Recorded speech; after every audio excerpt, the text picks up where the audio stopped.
मेरे बाल नहीं है ऐसा नहीं है, मैं रखता नहीं है। क्यों डाल लिया अनकंफर्टेबल में? मुझे क्या पता था साला इसका रिजल्ट ऐसा आएगा। मेरे पास एक दिन एक कमेंट आया, मुझे कमेंट में किसी ने बोला सर मैं एक दिन आपका नाम भूल गया, साला नाम याद नहीं आया, तो मैंने तो ऐसा लिखा टकला मोटिवेशन, तो सर सबसे पहले आपका ही चैनल आया।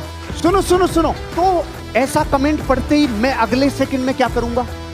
चेक करूंगा कि नहीं करूंगा? मैंने चेक किया, मैंने लिखा टकला मोटिवेशन, तो सुनो वीडियो नहीं आया, डायरेक्ट चैनल। मैंने कहा प्रभु देखो, मैं अपने जीवन का रहस्य बता रहा हूं, सुनो। मैंने जब अपने आप को अनकंफर्टेबल सिचुएशन में डाला ना हरीश जी, चांदी में से कभी घाटा हुआ ही नहीं। वो इंसान ही क्या जिसने गलती ना की हो। अगर आप एक ऐसे इंसान हैं जिसने पास में एक भी गलती नहीं की है, आप साली नालायक पैदा हुए।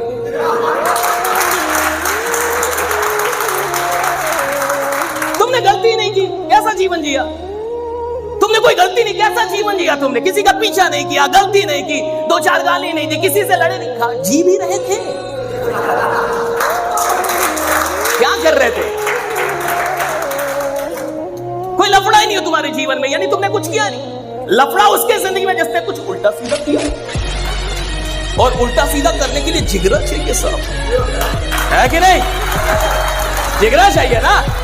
मैं हमेशा एक बात बोलता हूँ और खुद को भी मैं यही बोलता था जब मैं कोटा में खुद तैयारी करता था कि यार जब फाइनली एग्जाम होगा ना और एग्जाम से बाहर मैं निकलूंगा तो मेरे दिमाग में काश शब्द नहीं आना चाहिए कि काश मैं और पढ़ लेता, काश मैं डिस्ट्रैक्ट नहीं होता, काश मैं एग्जाम में और अच्छा करता, काश मैं और मोटिवेटेड होता, काश मुझ में और एनर्जी होती। वो काश शब्द बड़ा खराब है यार, जो आप सभी में बिल्कुल नहीं आना चाहिए, इसलिए फोकस ऑन नाउ।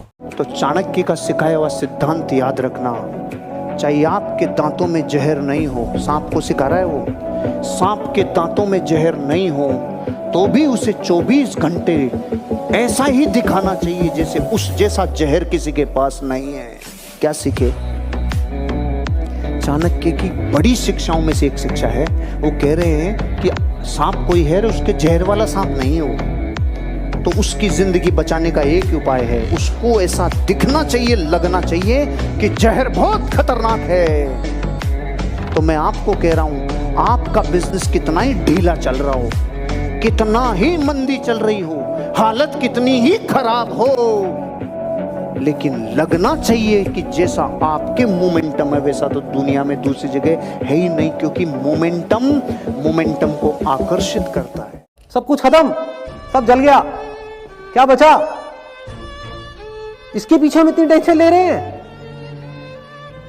जो चीज इतनी फ्रेजाइल है, इसका कुछ पता ही नहीं है कि कब क्या होने वाला है, उसको ले लेकर के हम परेशान हो रहे हैं कि 20 साल बाद क्या होगा, मेरे पोते पोती की शादी में क्या होगा।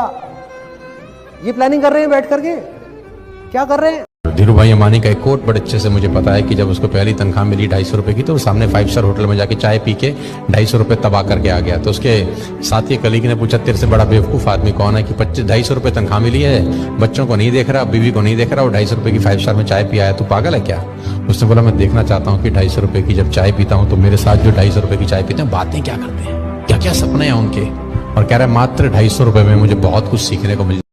और जीवन की लड़ाई में 2 ताकतें बहुत काम आएंगी, एक मन की और एक शरीर की। तुम्हारी जीत किस पर निर्भर करती है? अगर इससे तुम्हारी दोस्ती हो गई और तुम जो करना चाहते हो उसमें ये तुम्हें सपोर्ट करने लगा, या तुम उठे सुबह, तुमने डिसाइड किया कि आज मैं 4 घंटे पढ़ूंगा, और तुम्हारा मन तुम्हारे साथ बैठ गया और 8 घंटे बीत गए, तुम्हें पता ही नहीं चला, वही तो ब्लेसिंग है। और तुमने टारगेट बनाया कि 6 घंटे पढ़ूंगा, और 60 मिनट बाद तुम चाय पी रहे हो, बाहर खड़े हो गए। अपने आप को ताकतवर बनाओ, फिजिकली और मेंटली, क्योंकि यही ताकत तुम्हारा उत्साह बनेगी। मुझसे लोग पूछते हैं उत्साह कहां से आता है? शक्ति से। ये जो एंथुसियाज्म है, ये जो कॉन्फिडेंस है, ये ताकत का खेल है। अपनी पढ़ाई के साथ जिस चीज को तुम निगलेक्ट करते हो, तो उसमें ध्यान ही नहीं देते, वो चीज है तुम्हारी पर्सनैलिटी।